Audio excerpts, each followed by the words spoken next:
মধ্যরাতে ক্রিকেটের খবর জানাতে হচ্ছে এবং সেই খবর জানানোর জন্য সেই খবরটা আসলে কিভাবে উপস্থাপন করব অনেক প্রত্যাশা নিয়ে মধ্যরাত পর্যন্ত জেগে থেকে যখন বাংলাদেশ দলের পরাজয়ের গল্পের খবর জানাতে হয়, যখন বাংলাদেশের না পারার গল্পের খবর জানাতে হয়, সেই না পারার গল্পের থেকেও বড় হয়ে ওঠে পরবর্তী ওয়ানডে ওয়ার্ল্ড কাপে, 50 ওভার্স ওয়ার্ল্ড কাপে বাংলাদেশ দলটা সরাসরি খেলতে পারবে কি পারবে না সেই শঙ্কা। এর থেকে লজ্জার, বিব্রতকর এবং দুঃখের কোনো ঘটনা ঘটতে পারে না। খেয়াল করে দেখুন যে বাংলাদেশ দলকে নিয়ে আমাদের যে স্বপ্ন, আমাদের যে প্রত্যাশা সবসময় একটা জায়গায় কিন্তু খুব ক্লিয়ার ছিল। বাংলাদেশ প্রথম বিশ্বকাপ যখন খেললো 99-এ, আমিনুল ইসলাম বুলবুল বর্তমান cricket board president, captain of the side, তারপর থেকে বাংলাদেশ সরাসরি কোয়ালিফাই করেছে। 2027 বিশ্বকাপে 99 থেকে 28 বছর পরে যখনও আমিনুল ইসলাম বুলবুল দলের না বাংলাদেশ ক্রিকেটের নেতা, ঠিক তখন এমন এক সিচুয়েশন ক্রিয়েট হয়েছে যে বাংলাদেশ সরাসরি বিশ্বকাপে খেলতে পারবে কি পারবে না। কারণ র্যাঙ্কিং এর টপ 8-এ থাকতে হবে, ম্যাচেস খুব বেশি নেই, কাট অফ ডেটের আগে বাংলাদেশের র্যাঙ্কিংটা এই মুহূর্তে নিজেদের ইতিহাসে অনেকটা সর্বনিম্ন পর্যায়ে। সেই মুহূর্তে আফগানিস্তানের বিপক্ষে বাংলাদেশ যেভাবে হেরেছে, বাংলাদেশ যেভাবে বাজে পারফরমেন্স উপহার দিয়েছে, 50 ওভার যেখানে খেলতে ব্যর্থ হয়েছে, টপ অর্ডার আরো একবার ফেইল করেছে, সব জায়গায় বাংলাদেশের ব্যর্থতার গল্পের সমান সমান হয়ে গেল আফগানিস্তান সিরিজে 1-আপ, তারা জিতে গেছে। বাংলাদেশের টপ অর্ডার মানে যে কোনো একটা দলকে, অপর দলকে হারাতে হলে আপনার টপ অর্ডারে 1-2-3-র মধ্যে কাউকে না কাউকে রান করতে হবে। ওপেনিং পার্টনারশিপ না হোক, এক উইকেট চলে গেল, পরের উইকেটে অন্তত একটা ভালো পার্টনারশিপ করতে হবে। বাংলাদেশ দল যখন 53 রানের মধ্যে 3 উইকেট হারিয়ে ফেলে, ঠিক তখন আসলে সেই স্বপ্নটা বেশিক্ষণ থাকে না। বাংলাদেশ দলের পারফরমেন্স যদি আপনারা দেখেন, মানে যে গল্পটা আমি বলছিলাম যে 3 উইকেট হারিয়ে ফেলেছে 53 রানের মধ্যে, এরপরে হচ্ছে সংগ্রাম, টিকে থাকার সংগ্রাম, সম্মানজনক স্কোরটা করতে পারবো কিনা সেটার সংগ্রাম। এবং সেই সংগ্রামটা শুরুই হয়ে গেছে বাংলাদেশের ইনিংসের মোটামুটি 15 ওভারের আগেই, যেখানটায় আফগানিস্তান বাংলাদেশের বিপক্ষে বাংলাদেশের ওই 50 ওভার খেলতে না পারার পরেও 222 রানের টার্গেটটা যে দিয়েছে, শেষ দিকে তানভীরের ঝড়ো ব্যাটিং এর কারণে 10-12 রান যোগ হবার কারণে স্কোরটা কিছুটা হলেও ভদ্রস্ত মনে হয়েছে। সেই রান তারা করতে গিয়ে ওপেনিংয়েই তারা করলো 52 রানে পার্টনারশিপ, মানে মোটামুটি তারা রিলিভ। দ্বিতীয় পয়েন্ট যেটা, ওই যে বললাম টপ 3 কাউকে না কাউকে তো পারফর্ম করতে হবে। গুরবাজ কিন্তু ঠিকই 50 তুলে নিয়েছে, বাংলাদেশ সেটা পারে নাই। বাংলাদেশের ইদানিং ক্রিকেটটাই মানে যেন হচ্ছে ভূমিকম্পের আফটার ইফেক্ট। ভূমিকম্প হলে আমরা বলি না যে আরো একটা হতে পারে, একটু সাবধানে থাকতে হবে, যে কোনো সময়ে যে কোনো মানে সিচুয়েশনে, সেটা দিনে রাতে বিকেল বেলা, মানে আফটার ইফেক্ট মানে আবার দু একটা ঝাঁকুনি আসতে পারে, ইফেক্ট থেকে যায়।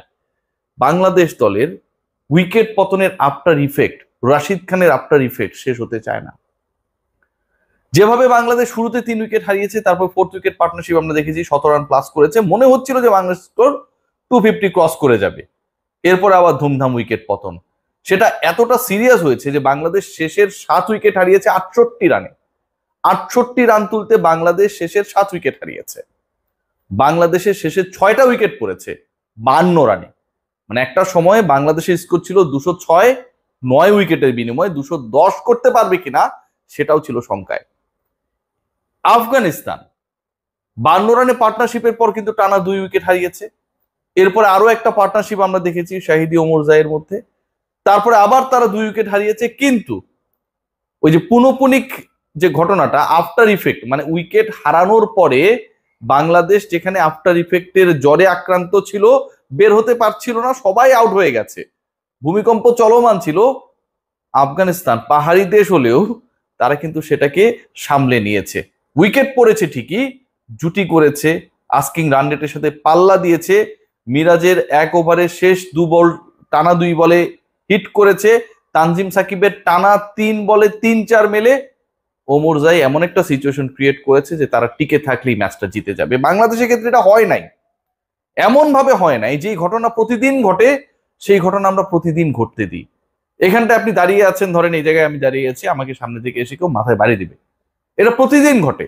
তো এরপরে কন্টেন্ট বানানোর সময় কেউ যদি মাথায় বাড়ি দেওয়ার ওই পরিকল্পনাটা করে, আগের কন্টেন্টের এক্সপিরিয়েন্স বা তার আগের কন্টেন্টের এক্সপিরিয়েন্স থেকে আমি কি ভাববো, আমি সাবধান হয়ে থাকবো, হয় তাকে আসতে দেবো না, অথবা মাথায় একটা হেলমেট পরে থাকবো, রাইট? আপনারা মনে করতে পারেন যে জাকের আলী অনেক এলবিডব্লিউ ছাড়া লাস্ট কবে আউট হয়েছিল? মনে করতে পারবেন না। বাংলাদেশের যারা আলটিমেটলি ফিনিশিং এ রোল প্লে করত, বাংলাদেশের আলটিমেটলি একটা সময় মনে হচ্ছিল যে মিরাজ ও হৃদয়ের কেউ একজন সেঞ্চুরি হাঁকাবে, ঠিক ওই জায়গাটায় রাশিদ খান যেন জিনের মতো আবির্ভূত হলেন। মেহেদী হাসান মিরাজ এলবিডব্লিউতে আউট হয়ে গেলেন, জাকির আলী অনিক এলবিতে আউট হয়ে গেলেন, নুরুল হাসান সোহান এলবিতে আউট হয়ে গেলেন। রাশিদ খান একইভাবে অলমোস্ট একইভাবে ম্যাচের পর ম্যাচ গুগলি মেরে এদেরকে আউট করে দেন সোজা ড্রেসিং রুমে পথ ধরে। এই দলে ব্যাটিং কোচ রয়েছে, এই দলে ওয়ার্ল্ড ক্লাস স্পিনিং কোচ রয়েছে। একই টাইপের বলে রাশিদ খান যখন একই ব্যাটারকে বারবার বোকা বানাচ্ছেন, আউট করছেন, সেটার সমাধান কোটি টাকা ব্যয় আনা এই কোচেসটা কেন করতে পারেন না? অথবা যেই ক্রিকেটার প্রতিদিনই প্রতি ম্যাচেই একই বোলারের একই টাইপের বলে আউট হচ্ছেন, তিনি কেন সেই ভ্রান্তি থেকে বের হতে পারেন না? এটা বোঝার জন্য সত্যি সত্যি আমাদের মনে হয় রকেট সায়েন্স বুঝতে হবে। এই ঘটনা ঘটছে, এই ঘটনা ঘটেছে। বাংলাদেশের কলাপসটা যেখান থেকে আটকানো গিয়েছিল, ওই যে পার্টনারশিপ 100+ তাওহিদ হৃদয় আর মেহেদী হাসান মিরাজের, এরপরে যে রশিদের ধস নামানো, সেটাকে আর আটকানো যায় নাই। নুরুল হাসান সোহান, জাকির আলী অনিক, মেহেদী হাসান মিরাজ একই কায়দায় ড্রেসিং রুমে ব্যাক গেছেন।